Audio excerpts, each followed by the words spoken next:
जय हिंद।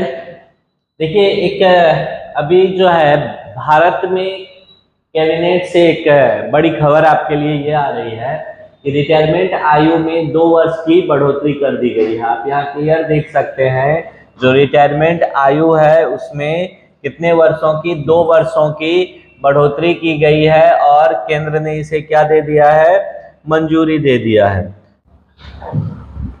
यहाँ देखिए, रिटायरमेंट आयु में 2 वर्ष की बढ़ोतरी कर दी गई है। आप यहाँ क्लियर देख सकते हैं और केंद्र ने इसे मंजूरी दे दी गई है।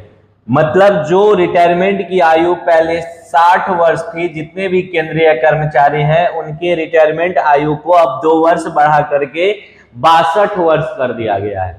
आप जो रिटायर हो रहे थे 60 वर्ष में, अब आप कितने वर्ष में रिटायर होंगे? जो भी केंद्रीय कर्मचारी है वह 62 वर्ष में रिटायर होंगे। हालांकि ये राज्य कर्मचारी पे, यानी राज्य सरकार के जितने कर्मचारी हैं उस पर अभी ये लागू नहीं है। ये राज्य सरकार पे डिपेंड करता है कि वह क्या करना चाह रही है। अब क्यों ये लागू कब से होगा? तो 1 अप्रैल 2025 से, 1 अप्रैल 2025 से यह लागू होगा कि अब जो रिटायरमेंट का आयु है वह 1 अप्रैल 2025 से कितना होने वाला है? 62 वर्ष। अब देखिए क्यों, आखिर केंद्र सरकार इसके लिए बहुत दिनों से पहल कर रही थी, इसके पीछे क्या कारण था और इससे क्या फायदा मिलने वाला है, दोनों चीजों को देख लीजिए एक एक करके। फायदे देखिए, फायदे गिनते हैं एक एक करके। अनुभव का लाभ, अनुभवी कर्मचारियों का ज्ञान और अनुभव देश के काम आएगा। मतलब 60 साल तक आपने जो अनुभव गेन किया है उसका फायदा अब सरकार लेना चाह रही है। जो आपको 60 साल में कह रही थी कि जाइए अब आप काम करने के योग्य नहीं है, वह आपको 2 साल और रखेगी और आपके अनुभव को पूरा निचोड़ निचोड़ करके निकालेगी। आर्थिक लाभ, कर्मचारियों को 2 साल अतिरिक्त वेतन मिलेगा। ये आपके लिए, केंद्रीय कर्मचारी को फायदा हो गया कि 2 साल का आपको 2 वर्ष रिटायरमेंट के बाद जो है क्या मिलता था, आधे पैसा मिलता था, आपका वो पेंशन मिलता था। लेकिन अब क्या होगा, 2 वर्ष का एक्स्ट्रा पेमेंट आप उठाएंगे। ये आपका फायदा हो गया, आप एक्स्ट्रा पेमेंट 2 वर्षों तक उठाएंगे।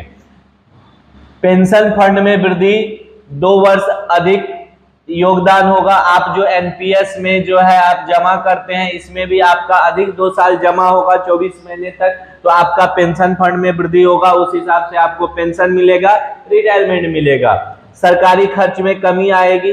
सरकारी खर्च में इसलिए कमी आएगी, 60 के बाद जो आपको रिटायर कर दिया जाता था तो उसके बाद पेंशन आपको देना पड़ता था सरकार को, 2 वर्ष और रखेगा तो उसको तो कर्मचारी चाहिए था ही उस जगह पे, या तो वो फ्रेशर को रखता या पुराने लोग को रखे।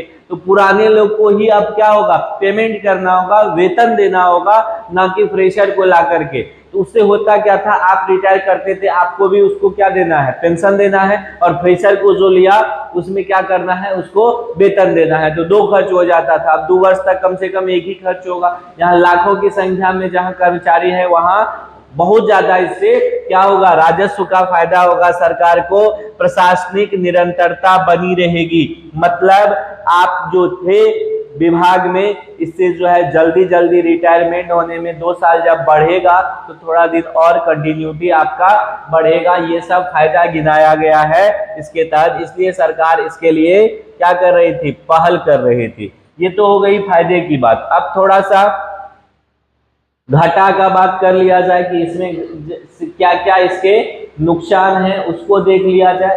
तो नुकसान को एक एक करके समझिए। पहले हमको तो लग रहा है कि नुकसान वाली बात यहाँ भारी पड़ने वाली है। पहला नुकसान हुआ कि युवाओं में नौकरी का अवसर कम होगा।